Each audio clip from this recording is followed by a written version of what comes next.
Welcome to the Salty Bulldog, the podcast that has found equal reasons to be both happy and sad this week.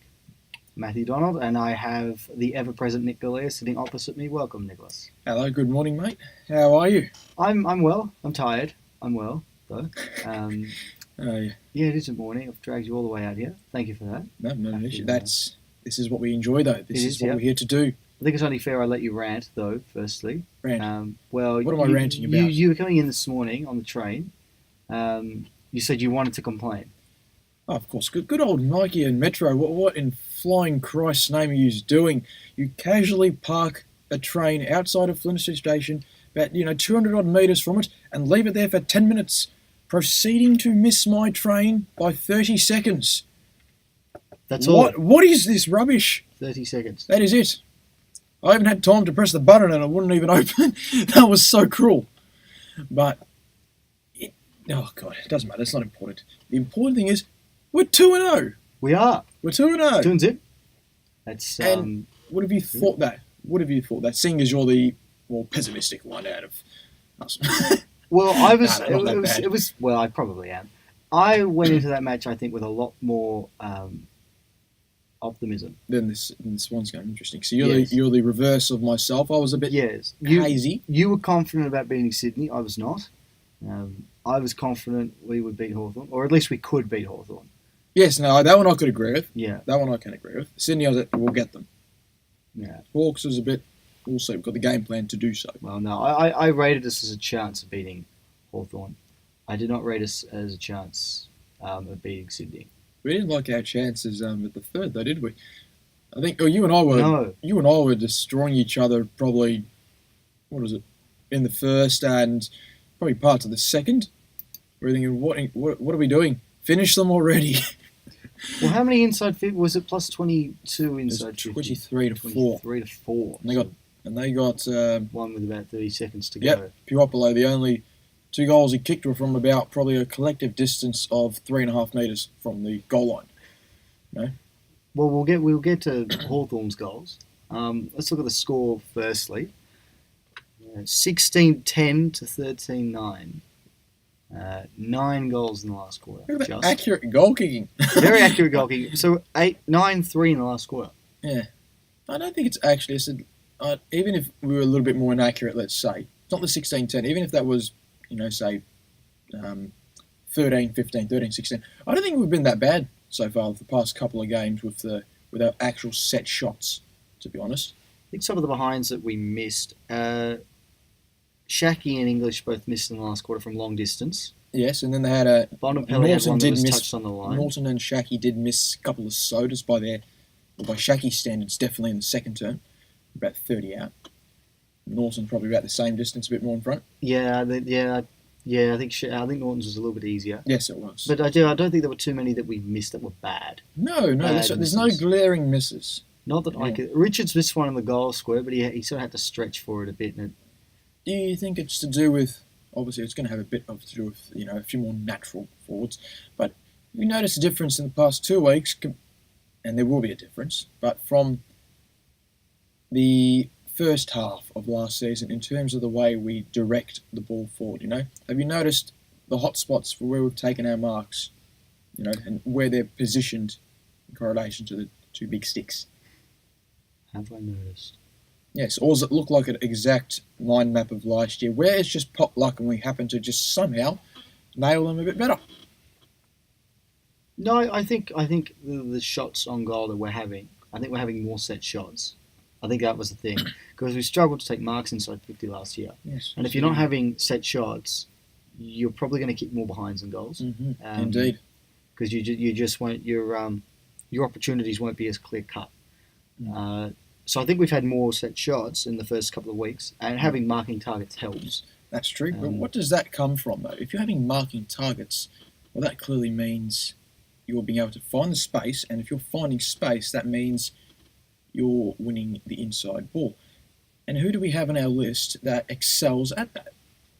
Winning the inside ball? Yes, there's one particular name that has excelled at that this year. And returned with a bang. Yep. That name is? Libba. Thank you. Libba. Libba. That's it. Thank you, BT, for that. There's a lovely 1 minute montage or highlights package of that call on repeat. Only 1 minute. It's only 1 minute. Our mate Brad's hoping for a 24-hour version of it. That's on the Brian Taylor Facebook page, probably a couple of days ago. Okay. So have a look at that. Yep. I lost my mind after the first 48 seconds, you know. You nearly got there too. I almost got there, yeah. You nearly got there. Oh my God, it probably went on about, I think he said his name close to 150 times. But not enough. No, not enough. Not for those things. Not for 48 seconds worth. Time is money, my friend. But what is it? 19 and he's won 19 set outs. You read it out. Yeah, I think it was 20. Is it 24 centre clearances he's attended this season? He's won. We collectively as a unit have won 19 of them when he has featured. That's quite a high percentage. Yes, it is. And when he has not featured, I think it's somewhere around the 6-11. Well, then. Yeah, the 11 that he hasn't been a part of, we've won 6 of, or something like that. I think maybe I'm a little bit selling it short. Maybe it's a bit worse. Maybe it's 12 to 11. Okay. It's one of those numbers, but it's. Yeah, that's not a concern exactly because the others still pull their weight, but that's probably due to different mid rotations. I think that shows how much we missed him last year. It does. We really missed him. I think there was one play late in the game. He tackled Sicily, and that brings a smile to my no face. free kick. He tackled Sicily, and then he's thrown Sicily to the ground. Then he's gone and won the loose footy himself, and he hand passed off to Wallace or someone. But it was Wallace, and then Wallace, and then that was the McLean goal. Yes, that's it. Wallace slammed it deep. Bontempelli almost does a specky, and off we go. And McLean. I love what we've done with him. You know how, like you and I have mentioned, and also then the club's made this a specific target too. Obviously last year, trying to obtain Wingard. We ourselves have mentioned it'd be a nice crafty forward, a Jamie Elliott type. Well, McLean's probably not getting as much of the ball as he had last year and the year prior, but he's playing far better, and it's clicking beautifully. What we want him to do, and what I've always wanted him to be played as a freaking half forward. Mm. And he knows where the goals are. We know that clearly. Yeah. But he's got a very good forward nous. He knows where the space is. He creates it quite nicely. But he is an aerial threat. Hasn't had much to do yet in terms of that, but he's a better mark than what he's given for. Just like his opposite number, not on the weekend, but an opposite number in Sicily too. Yeah, they're better marks than they really look. Despite their height. So I'm very pleased we've done that finally. Speaking of the forwards, I want to talk about a few of them in particular, because how good was this to see your full forward line chipping in with goals?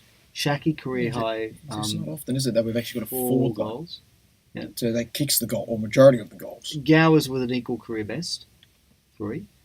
Dixon also with 3. Don't think he kicked a bag of 3 last year. Last year he had 9 goals in 8 games, 8 goals in 8 games, something like that. He might have kicked a couple against the Saints, maybe, but that's about it. What can think of? 1 against the Saints. He kicked He 2 won, against did the Pies. Surely he got 2 against the Roos at the back end. Yeah. Oh no, he might have. Potentially. I know he got the 1 versus Golds, then he got our opener against the Roos the second time round. Yeah. So that's all I can think of. That'll do. Yeah.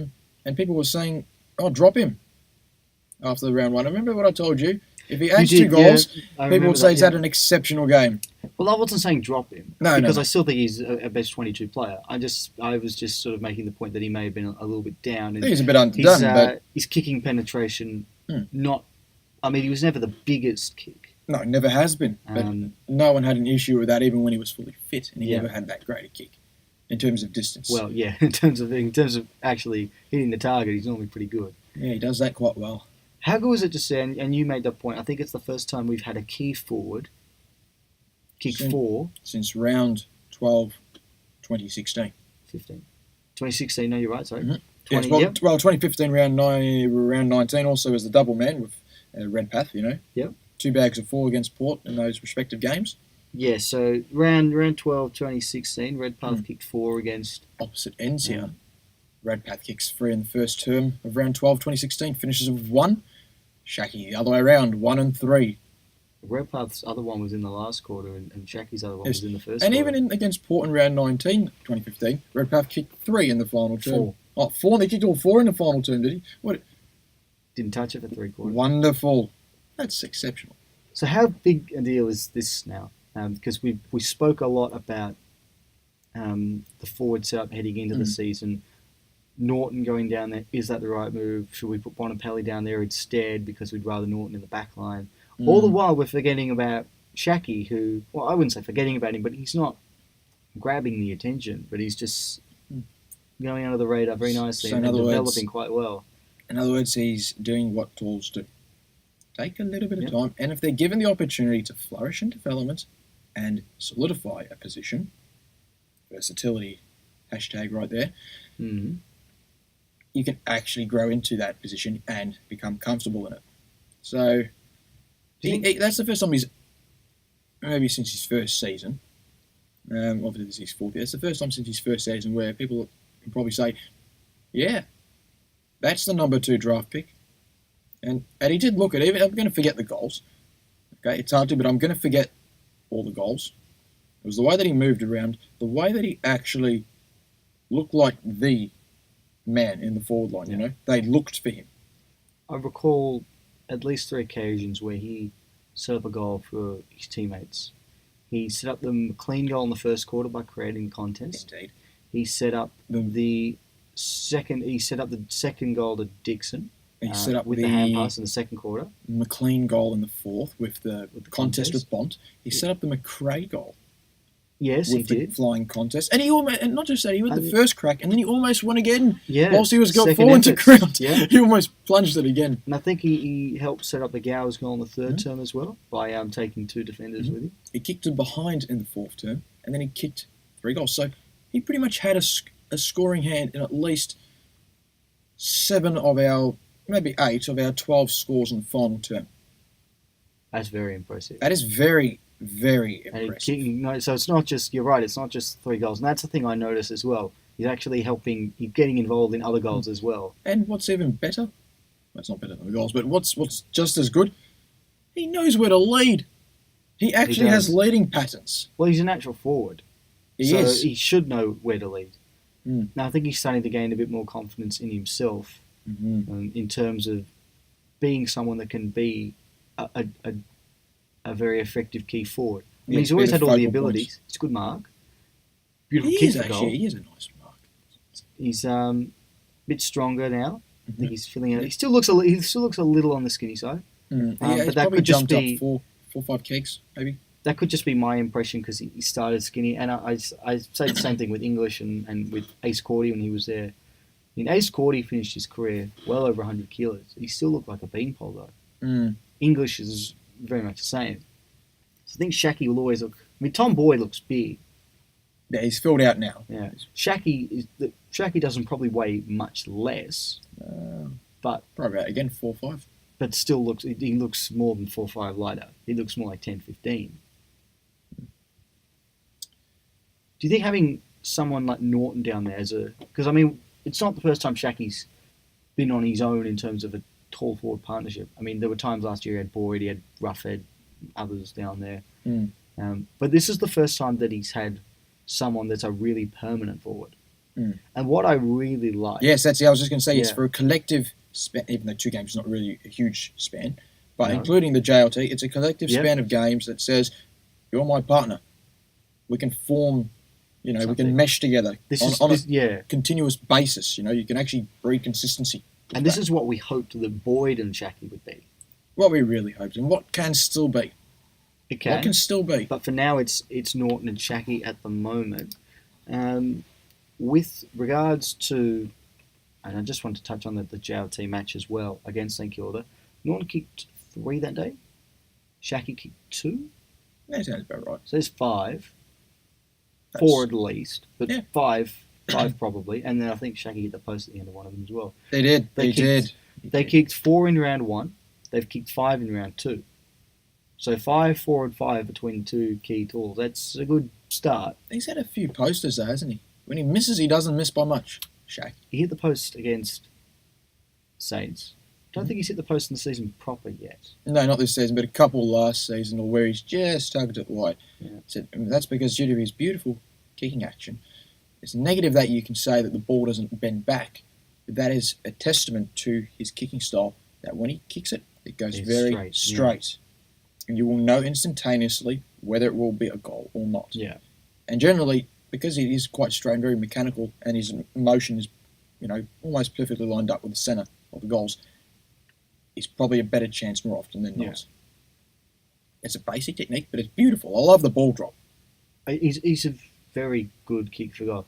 I noticed with that one where he put us in front, he seems to lean back a touch, but I don't know whether that was just the fact that I think it is a natural sort of thing. But if it works, it works. I don't mind. I'll probably advocate that type of stuff. That's what I personally do.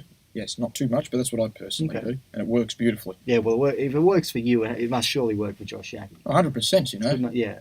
I'm only never played a game of football in my life, but that's all right. Training session's pretty good. In terms of the, you are a good kick for goal, aren't you? But you keep telling me you are. And you've seen it. I've seen it at times. You've seen, for the better part, quite high accuracy from all positions angles. all positions on the Just ground. at one end. At one end, yes, but that's not our fault. That's because we can't be bothered moving to the other side. That's true. That's very true. That's only what was I going to talk about? That's only what is it? That's the first time Clarko's lost by a margin greater than 22 points at 3/4 time. It is. History in the making, Dogs. Beautiful. It is. That's very good. Shall we go on about umps? Shall we go on about umps quickly? Well, yes, we should go on about umps, or maybe praise them, pat on the back, criticise them, whatever you want. Yes, give their paychecks. The free kick to Yeah. Right here. the free kick to Shackey against Sicily, was that there? Which are the Shackey one? Yeah. Arguably, probably no. It's a bit soft, but because of what they want to eradicate, and this is the problem with the AFL, that they can't, they pick and choose what to eradicate and what to not. With the tribunal and stuff. If that someone, I think it was Jacko that mentioned it. So they paid that one against Sicily, yeah. And then the day later, Hodge goes a bit Same higher, day. and nothing happens. Yeah. Or later, same day. Couple of hours earlier. Yeah. And nothing happens. I think that I've got no issues with umpires paying free kicks for most reasons. Yeah, it's not the one that you want to see in terms of that. I'd be flippant, but if it's in the rule book, you can't do much. If it's in the rule book and they adjudicate it the same way in similar instances, then I fail to see the problem with that. The funny thing is that people blame the men in yellow for a rule that they're there to officiate, not create. So who should, not saying this to the Hawks to not rant, because I'd be furious, as I said, in the opposite position. You should be taking the anger out on actual AFL House for introducing a pathetic rule. Simple as that. Right? I watched. There's a ALS highlights. There's a great package of it, but there was one that showed just specifically. No, actually, it was just all the goals that we kicked. Yeah. And I think in that 13-minute video, I spotted 9 frees, and they were the only 9 that were paid, that were displayed in that video. And I thought to myself, and this is including. No, there were 10, sorry. And this is including the last 4. There was one at the start of the game for Bontempelli where there was a clear hold, and there was a clear hold. Yep. There was the O'Meara one, and it wasn't the fact that it was soft. O'Meara on McRae. It wasn't the fact that it was soft. They would put them 6 goals up. It's the fact that he got him in the throat. And that's perfectly there then. Okay. You can't get a bloke high. Yep. Wasn't in the chest. Then there was the Warple one. There's the Warple one. Technically, that is there. It's a crap one, but it is there. You can't do much if it is in the rules. As much as the rule is crap. Yeah. There was the Sicily one on. There were a few on. There was 2 on Sicily, which is the Shackey one, arguably not there. And there Sicily was on Gowers. And then the 50-metre penalty that was given. Well, the 50 from 2 metres out. That was a bonus. That was a bonus one. The 50 was there, as was the hold. Yeah, the hold was there too. So what people are complaining about? Then there was the one on Jarman Impey from Gowers again. Gowers uses an open hand push. Now that got red part 3 weeks once. That did. And then Impey responds with 2 quick closed fist punches to the chest. Well, even though it's to the chest, the AFL says trigger happy. It's a closed fist. That's a free kick. You can't punch people. What's the problem? I don't get it with people, seriously. Well, I think it's They look at the count. The count is never Yes. the issue. The ones that are there to be paid, it's the ones that are paid when they shouldn't, and vice versa. Okay, Yeah. and to be honest, there weren't many that weren't there. no. There were a lot of them were generally there. People flipped about it. I think it was 9-2 in the first quarter, and the differential was that's 7, and then the differential up was 9. So we made up a +2 advantage over the next 3 terms. What people also tend to forget is that we were +19 and +17 overall in the inside 50 count. We're about +11 or 12 or whatever it is in clearance. 12 in clearances, all up. What else? We've about 100 more possessions. And how many scoring shots, mate? It was 26-22. 26-22. So same number of scoring shots after half time. Mm. We kicked 9 goals, 3. Yes. The And Hawks kicked 8 goals, 6. Yeah, and people mention, they're two men down. You're telling me they're the first team in history to have 2 blokes, only on the bench that are injured? There were 5 goals up in a game that you guys arguably shouldn't have been at all. But that's what happens. Your own coach even mentions in the pre and the post game, now whether he's trying to just keep his composure or whether he's furious inside, and I'm sure he was, but he mentioned that they should never have been 5 goals up. They didn't deserve the win if they had got it. They were outplayed for pretty much majority of the final term. They got most of their goals on the counter or via turnovers. I think it was 86 points of their 87 through turnovers. That is unsustainable in a half. You're not going to win games of finals football relying purely on turnover. No. Even as much as finals is a pressure game, it's a territory game also, and you need to be able to get goals from clearances off your own accord and merit. Yeah. And they couldn't do that. No, they couldn't do that. 1 point from clearances. Yep. Match. Yep, and that 1 point was, I believe, the shot that O'Meara missed in the final term, which would have stretched the margin back out to 5 goals. So it took them until the last I believe quarter. it might be misplaced, but that's the one that I can recall via a spread.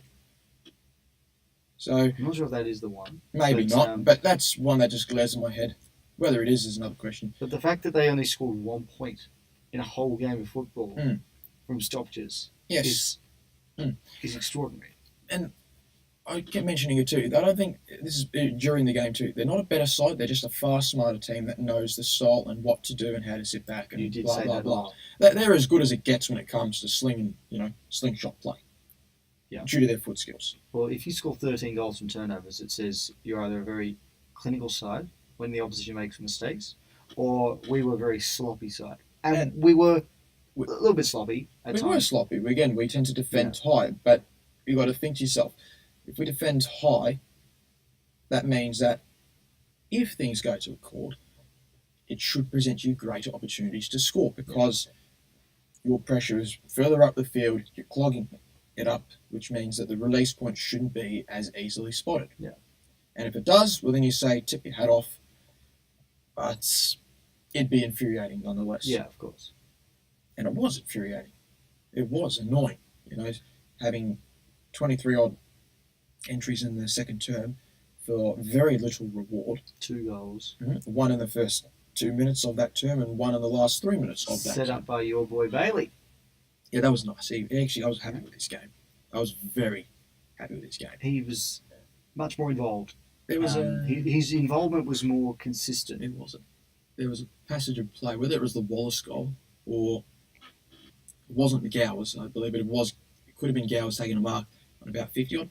And it was a nice little deft tap, ball's going, chaos ball, and Smith just casually does an exquisite, hit out. And from the ruckman. Yeah, yes, exactly. And I think he tapped it to Lockie, and then he dished it off to Libba, and Libba spots up Gowers, I believe it was. And that doesn't get you a stat. But the footy now is there. Yeah. And he did some good things. He did. I think they all did. He's the one that spotted up Shaki to get the goal that put us back within, 2 kicks? To get us to 74, and then he got him again.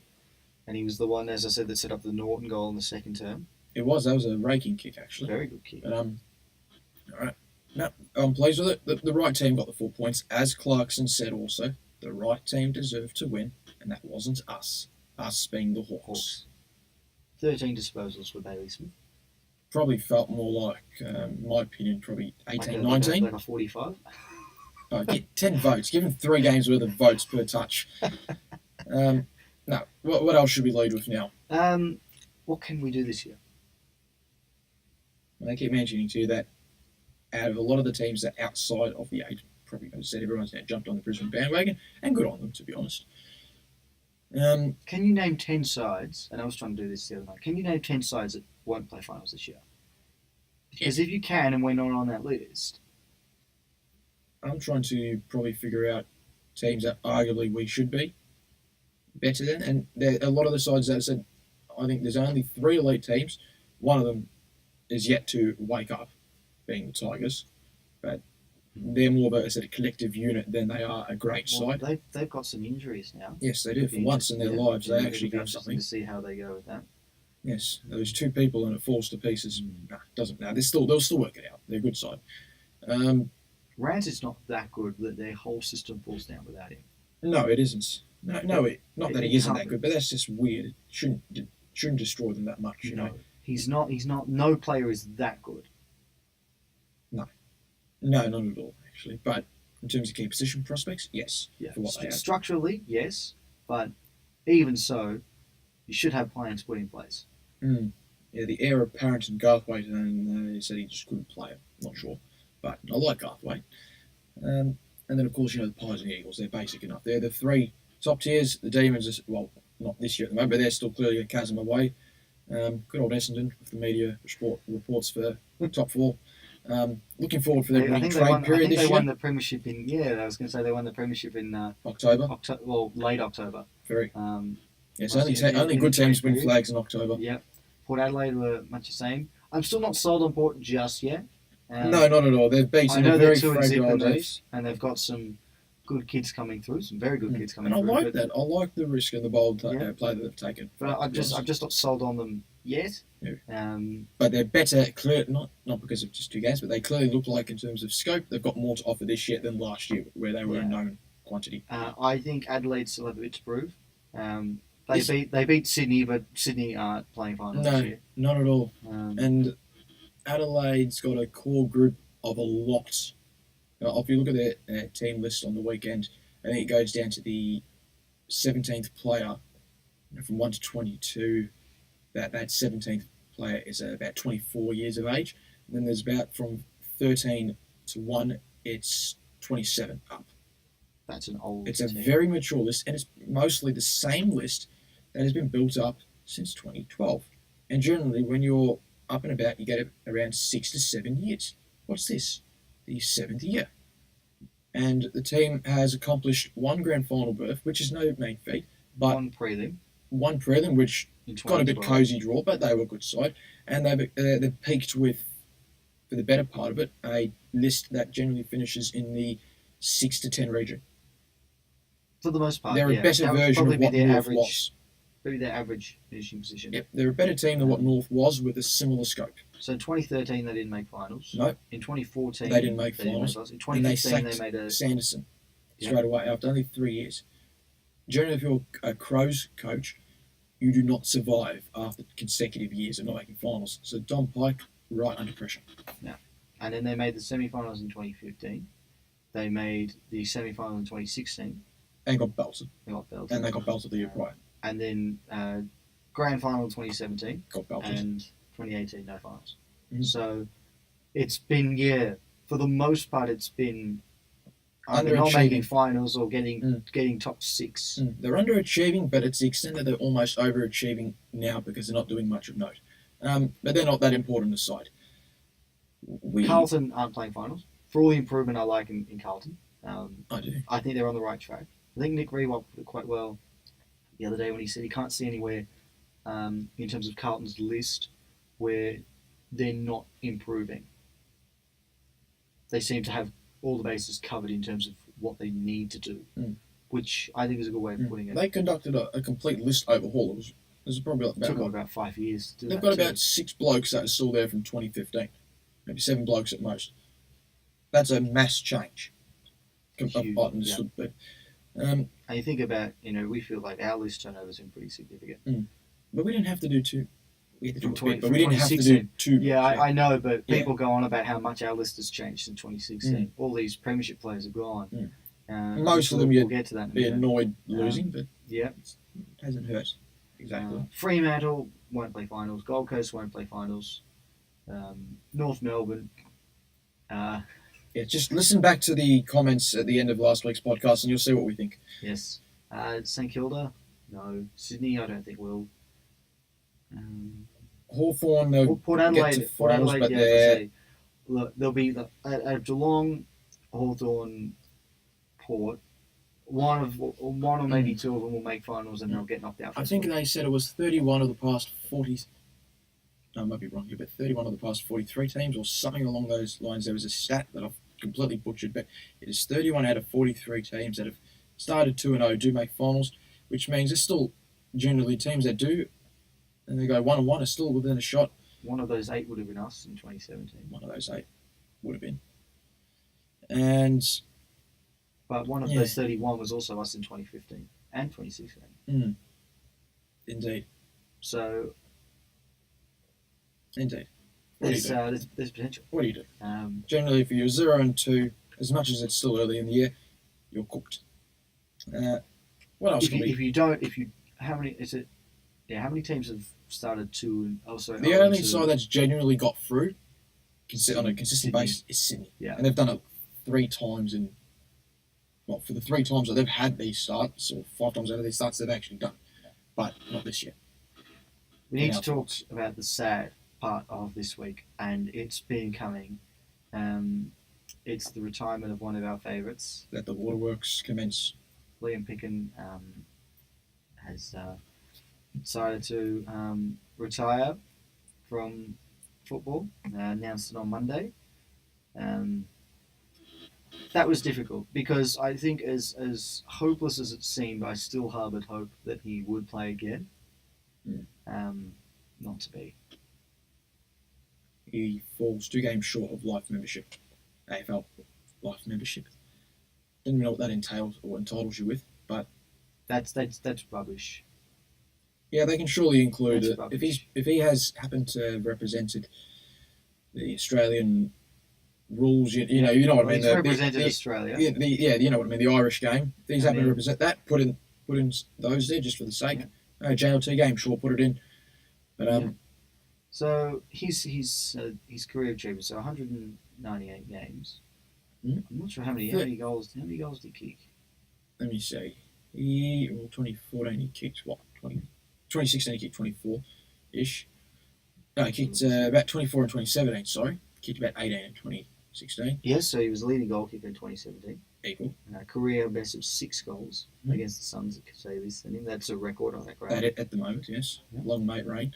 And he's probably got at least over 100. What I'd say over 100. He's a very nuggety but very well respected footballer, wasn't he? There wasn't many that could say a bad word about him, and if he did, well, that's because you're a flog. But also because you probably kept it 6 touches in a match, or gives you nightmares and finals and all these other things. 87 goals. 87 goals. Ooh. And how many in the last few years when he was released? 24 in 2017, 17 in 2016, 13 in 2015. They were his 3 best seasons in terms of goals. A big ball winner until the end. He really reinvented himself as a really hard-nosed midfielder. He did play all over the place except the ruck, but surprisingly. Yes, and surprisingly, he was one of the few players that didn't even have it out. And 9. He's got 9. What was his most recent? 2016. Oh, God. Do you reckon it was the day? Yeah, sure. No, it wasn't. What day? Essendon. Oh, God. Really? He had 3 that day. 3 of his 9 came in one game. Brilliant. That's amazing.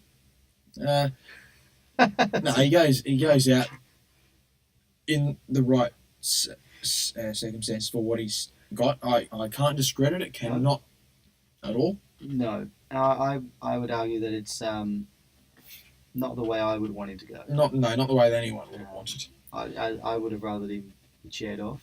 And Yeah. I would And the really have loved 2019 for him grand final. to have got to 200. That was my big thing. I kept saying, just get him out there for 2 games. That's all. Then he can do whatever he wants. So that was a shame. What's your? It's probably obvious. What's your lasting memory of Liam Pickett? Him, I can't get a vision out of my head of him getting into Paul Chapman back in 2010. Him, get into a little brawl with. I cannot forget that, and neither can I forget a couple of efforts against North's Michael Ferrito. I had a feeling you were going to bring this up. I had to gets right into Ferrito, and then the other one he tackles him down and allows the turnover from Ferrito to get Hunter on the board. That was wonderful. You're not a fan of Ferrito, are you? Fan of North. Ferrito, I don't think he's actually a very good individual, very good person. But as a footballer, Spud was his name, and it's appropriate. Nah, he can't. He's a solid footballer. But and other than that, I think the other one, of course, is the 1v2 mark in West Coast Final. I can't put past that. Which one? Yeah, which one? The one where he stuck it up the crowd in the third term to put us up by 38. Yeah, that's the one. Yeah, I can't go past those four moments. As much as the Hawthorn game really gives me the shivers in the final. Spine tensing stuff. It's just the one I always go to, that last quarter of the grand final. And that's an obvious one, but I can't pick any one moment. Yeah, I didn't want to make it too obvious for mine. Oh no, I just love the whole thing. I mean, I just love the tackle on Rampy. Actually, he missed the shot. He missed the shot. I love that tackle on Rampy though. I just love that. That was the peak of Pickett's career. That last quarter, he was huge. It was. It actually really was. He's probably never played a better game than that. He's probably never had a better quarter. Yeah. Yeah. 2 goals, couple of great marks, run-down tackle. Yeah, there's some good memories. He does leave us with a bounty of memories. He does. And he was... Do check out Annie Nolan's Twitter. Yes. There's a great... it's a brilliant tribute. It is. Fantastic. And she's also been amazing, to be honest. She's been through a lot with his career as well. Yeah. But I think that was very nice. And it was great to reminisce through it too. Because there were some good moments. Yeah. He goes on to the next stage of his life. And how could we forget full back to half forward against Sydney? That was a good game to attend. How did he do that? He just took off. And he burnt off Mills. He burnt off he burnt off a dozen opponents. Well, none more highly rated than the 2016 Rising Star. Yeah. And then that tackle on Kennedy. What is it with Pickett in last quarters against Sydney? Yeah, I remember vaguely. I do remember that night. A couple of Sydney fans in front of me up in level 3. It's your nightmare again. It's happening. It's happening again, all over again. Oh God! And that was the same dude that was giving me crap about Sam Reid tearing us. Oh, Sam Reid. I even had a Richmond supporter next to me. This is not the ones you know, yeah. And they were flipping at him too. He's a crap player. He's never going to play another good game, Sam Reid. So piss off, It was beautiful. I loved having that. I'm trying to think of another Liam Pickett moment. Oh, God. Well, there's that time he competed in the grand final sprint. Oh, Jesus Christ. Wearing the red jumper. Why, I have no idea. But he did. That's all right. I remember when Jason Duck did. How did he go? He tanked it. He tanked his grand final sprint. Amazing, isn't it? Poor guy. One of the best debuts ever, and it just all went downhill from there. Yes, that article was cruel to us. Yeah. Like, what else? What else is there? Picking. I think there's a few. Oh, of course, he was. This is a game got absolutely destroyed him, but he was round. What round was was it round 10, 2012 against the Swans, where we got done by 91 points. He gets a couple of rippers in the second term that day. That was a horrible game, but He did. he gets a couple Actually. of rippers. Did I remember that? I do Yes. remember he was probably our best player that day. He's probably our best player that year, to be honest. He finished third in the BNF that season. His game against a familiar foe, Sydney, when we announced our arrival in 2015. He got 2 Brownlow votes that day. Yeah. And the week prior, he got maybe 2 or 3 again.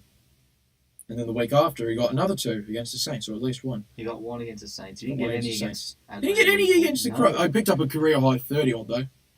29. Oh, I got 33 the week after. That's ridiculous. That was, in terms of home and away stations, that was his best collective 3-game stretch. I think it was actually too. And then he had his career best later that year against the Suns of 36. So He career disposals and goals against the Suns. But I really think he's best. I think that game against the Swans in the wet, when we announced ourselves as a genuine force. Yes, that we're actually going to do. We might do something this year. Wonderful. Oh. No, goes well with our blessings, as do all of the Absolutely. Premiership heroes. Yeah, but I think especially Liam. Especially Liam. I don't think there's a Bulldog. You can't not love him. He's the sort of player that every fan would want on their team. Pick Without 30, question. pick 30 in the rookie draft. That's extraordinary. Thank you, Williamstown, for paying that $20,000. And thank you, Collingwood, for passing him up. Molehouse did want him. Molehouse Yes, said I it. remember This this, yeah. guy, who's this bugger? Oh, no, we don't worry about him. Thank you. And Picken is, and if there's one thing I want him to do, I want him to talk to Ed Richards and tell him, make your own legacy. Why? He's got Collingwood I blood see, in him. yeah. Picken at Collingwood. Make your own legacy, kid. Yeah. This is your club, you know. That's the one thing I want him to say. I'm going to miss him. We all are. I do want to see him get cheered off. Anytime I do want to see him get cheered Yeah. off. Please. for the love of He God. absolutely has to at least get a lap final. No, he'll be there grand Um, final day, but I don't know if I'm too keen to pay $1,000 to just do a couple What's of the waves. qualification for being in the parade for grand final or in that lap final or Got to grand final? retire that specific year, isn't it? No, I'm sure there's another box you have to tick. No, probably like membership. Do you have to play a few games or something? A certain number of games? Yeah, look, I'm pretty sure he's played 198 games more than a lot of people, so Yeah. he should be on the. But he's won more premierships than most people as well. He should be on there, He's regardless. He's Even actually if, won 2. even if he needed 2 games more, he should be on there. Well, I think they wanted to do this for Brian Royal when he injured his Yeah, knee. They said, why don't we just name him on the bench the next week, not bring him on, obviously, and we'll just go with one, fit player on the bench for the match. We should do that in dead rubbers. If we ever get into a dead rubber late in the year, we're things- sitting top of the ladder, 5 games Yeah. ahead of the other. Yeah, sure. just name Pickett on the bench 2 weeks. Why not? And get him to Get him contest to the ruck. 200. Get him No, to contest. don't get him to contest I'm the going ruck. to see get another hit out. No, I just want to see him in the goal square against Rampy again, or Jake Lloyd. Or taking a specky over, well, no later Over than Zane one, but Cordy. let's have a over Zane Cordy, yeah, yeah, and then have Nick Smith in the background. Just, Just watching in war, I wish I could be that good, you know. being what the goalie was 2 years later. No, thank you, Thank you, you, Liam. Liam. Thank you, Liam Picken. We love you, and we will miss you. We will miss you immensely. Speaking of, there are some questions that came through this week in the fan Q&A, and the first was from Stephen Moore, who offered some very nice compliments. Is there the possibility that you'd be able to get it up there on your The actual question, yes? not mobile exactly, but communication I'll device? get it up. But it was more. It was to do with, I believe, in terms of the AFL mid-season draft It since was. Liam Picken So, has retired. Who would we be looking at? So the question was, should we bring in anyone through the mid-season draft now that there's a spot opened up on the list due to Pekin's retirement? And if so, who should we go after? You know, speak of the devil, he literally has just tagged me in the answer right now. literally, just then. The answer. Not the answer. In the question, he just tagged me literally that minute that we brought up his name. The answers you seek. He's asked me, hint. Wonderful. Well, the name that I'd probably be looking at is someone that is definitely on our VFL list, and he's just popped on. His name's Ryan Gardner, and he spent a couple of seasons with the Cats. I believe he's played 17 games. I've got it wrong here, though, but I think 17 games in 2017, where he was meant to be seen as a Enright or Mackie type replacement. I do think our need is more of a key position player still, unless there is genuine speed out there. But I do think key position player, an extra versatile tool, which Gardner has been able to play forward. He kicked a bag of 6 last year, playing as a forward, despite being a defender. So he's 198 centimetres at about 98 kg. He's a very good mark for his size, and just a good mark in general. Not Nick DeStager? No, I don't know. Because we do probably need another ruck potential, but we seem pretty happy with what was set there. I do think, though, I said, for what we're looking on, to see how the other tools are tracking, I think we've got a good amount.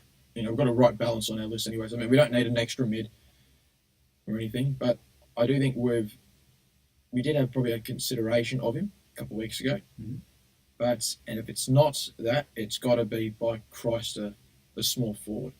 But I said, in terms of names, that's the one that I'm looking at the moment. Ryan Gardner. Okay. Yeah. Anything for you? No names for me. No one that missed the draft last year that you can say, yeah. I do rate, I'm not sure if he's still running around at Footscray. I do rate quite highly Ruben William, who I know also spent a bit of time on Brisbane's list at one point. Who we actually were keen, not exactly then and there, but to progressively put on our list. Well, we must have been keen. I mean, isn't that why you have Footscray? Yes, you bring in players, see how they go, and it's what's happened with Will Hayes. Exactly right. Is the example I can think of. Can't think of any others at this stage. But he's obviously come through that VFL system, been there for a few years. They've liked what they've seen. They've given him an opportunity. I'm sure there were others that have been on our list at Footscray. Gowers. Yep. I remember that conversation I had with Craig McLean in the it was the elimination final in 2017. After he kicked another goal in the third term, it was like simultaneously, we just messaged each other. Yeah, let's rookie him. Yeah. And wonderful. And we did. Thank you. He's leading goal kicker. Yes, leading goal kicker. Do you have a couple of questions there as well? I believe I do. Well, it's more one, but he's asked the question 3 different ways. I see. It is to do with our mate Caleb Daniel. And about, first of all, what is Mr. Caleb Daniel's best position? What is it? Back do you flank. believe? Back flank. Okay, so first of all, we'll just narrow that down. So, back flank. Yeah. Now, the real elaborate version of it, or extrapolated version of it, is Daniel is a great playmaker off half-back. I'll leave out some select words. When he gets caught with rough end, for instance, we're giving up a goal. So clearly this is his best position according to us, though. The real thing is, do his pros outweigh the cons being in that setup? Do they? Yes. And why? Because I agree, yes, they do. But what is it about these pros? His ability to hit targets is very underrated, I think, in the modern game. You look at the sort of game style that we do play. We do play a very fast brand of football. He's a very agile footballer. His ability to use the ball by foot. He doesn't kick it long, necessarily, but he always finds a target. I think that's something you need to be able to do, to bring the ball out of that back line. And I think when you've got players like Johannesson that aren't in the team at the moment, perhaps you want to progress him up the ground. I think having a player like Caleb sort of play that sweeper role across half-back is very important. He was there for the last month of last year, and that's when our form turned around as well. He's a quality footballer. He's always been a smart footballer. Yeah. But and also I don't think that I don't think everyone, even we mentioned at times, what is Daniel doing on Roughhead? What is Daniel doing on Mason Cox? Why the heck is he on? It's not an intentional thing, clearly. Well, if it were, it really isn't. It is just unfortunate how it pans out. I mean, on the weekend, the Roughhead contest, we had Lewis Young and Cordy. They pressed up too far, and one of them obviously didn't communicate with the other. Yeah. Maybe a Wood, likewise too. They didn't communicate where we were meant to be, and those three wouldn't have played together very not often. often, no, and especially Young in the past couple of years. Yeah. And the issue is that who got the ball in the half forward line? It was Poppy, Puopolo, and who was on him at the time? Young. And you think, why has he been carried up there? Is he not ball watching, but he's following his man too deep? But that's wise, and he probably was on Gunston at the time, I suspect, maybe. Perhaps. And that's probably why. But then where's Cordy? And then you think, oh Christ, that's the thing. It's the communication of it. It's not an actual tactic. Believe me, I'm sure the coaches don't like seeing a 30-centimetre differential and probably a 40-kilo, different weight division. It's not fun. No. So, that's what it is. But the pros definitely outweigh it because it gives us more. And as much as it can hurt us, there are far greater benefits because it gives us an opportunity to score more freely. His vision allows us to pinpoint passes that many other players, if he was pressed up higher on the ground, wouldn't be able to execute it. It's like people saying, Bontempelli with his 63% kicking or disposal efficiency. I don't look at that. He pulls off kicks that can be 50 metres around. And the only reason why it's generally a turnover with him is because he's trying to bolt off more than he can shoot. The thing is, he'll make that kick. He'll make a 50-50 kick 80% of the time compared to someone that'll make a 90% kick 100% of the time. Yeah. I don't care. And that's what Daniel can do. Take those risks, And that's what Daniel can do. And I think him off the back flank works very well. And I think that's with the comparisons with Sam Mitchell as well. Because they've been compared a lot. And it allows JJ, when back, because we know he's not a great defensive one-on-one player, neither is Daniel, but for reasons, obviously. Yeah. JJ presses further up the field on the wing, which releases Ed Richards. Simple. He goes to the flank, and it opens up every possibility. And it increases scoring opportunity. You've got the three better ball users in sync along, one particular line, from up to down. Daniel to JJ to Richards, which means plenty of marking opportunities or plenty of, players being able to be spotted up. Yeah. Any other questions there? Unless you want to ask that question in another version. No, then that's it from Trevor. But I think I like having Daniel on the back flank. I think it works. It's a very smart move by Beveridge. It is. It really is. User. And the more cohesion that backline gets, the better they'll be able to communicate, and you won't get caught in that situation too often. But even if it does happen once a game, I'll still take it. If it means you get 25, 30 disposals going the other way. And a lot of those would be golden. Yeah. And not just in terms of efficiency, but genuine setting up the play. He'd probably be if it goes well, he'd probably be the fourth man or fifth man that sets up the scoring chain. And he does it straight away. Backflankers in general had a very good game on the weekend. Suckling was probably might be his best game he's played for us. Yeah, potentially, yeah. Dure was solid.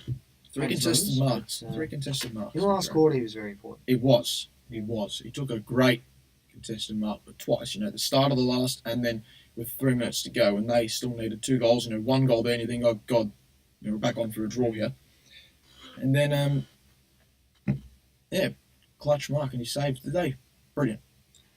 Before we go, still got to get your ratings of all the players from round 1 and 2, but that's okay. Oh God! Yes, yeah. That's okay. Right. Just your because we better wrap it up. Don't want to keep our viewers waiting. That's for fine. Whatever they've got to do with their lives. Might get your 5, 4, 3, 2, 1 for the week though. Always a good way to finish it up. What am I going to do? Who the heck got the votes? I do think, geez, this is a bit interesting. I want to give Libba 2. I think he didn't get as many as he could have on the coaches' votes too, but that's probably due to a couple of turnovers that really bit us. Mm-hmm. But for the most part, he was quite good. Daniel would be up there. Probably going to think 4. Shaki gets 3. Jacko 5. Who gets the 1? Who gets the 1? I don't know. Are you able to follow one for a moment? Yep. Yeah, So I'm just trying to get the 1. Who's going to get my 1? I give Jacko 5. Daniel 4. Yep. Shaki 3. As am I. Suckling 2. I'm going to give 1 to Dixon, I reckon. 3 goals, 20 disposals. No. Beat Stratton in a couple of really important one-on-ones in that last quarter as well. And it was just great to see him back at his best. You can argue most players, could be in with a shout of getting a vote. Yeah, and I've got my 2 to 5, I just haven't got the 1. I'll probably stick safe with yourself. I might join you with Suckers. Because Do you want to give it to Pickett? Oh, God. I'll give him the 3 Brownlow votes. But no, I'll join you with Suckling, actually. He started the year quite well. And for some reason, he's now become a better mark in 1v1 situations. I don't know how, but it's possible. He was very good last year until he got injured. He was. He was very good last year. So I think that's something that we do forget. But I think that is also where we better wrap it up for another week. Nick, it's been a pleasure. Thank you for tracking out in these early hours, certainly by my standards, they're early hours, to be with us today to record another episode. And we want to thank you, the viewers, the listeners, from wherever you are listening or viewing. It's been a pleasure to have you on board as always, and we look forward to having you tune in again next week.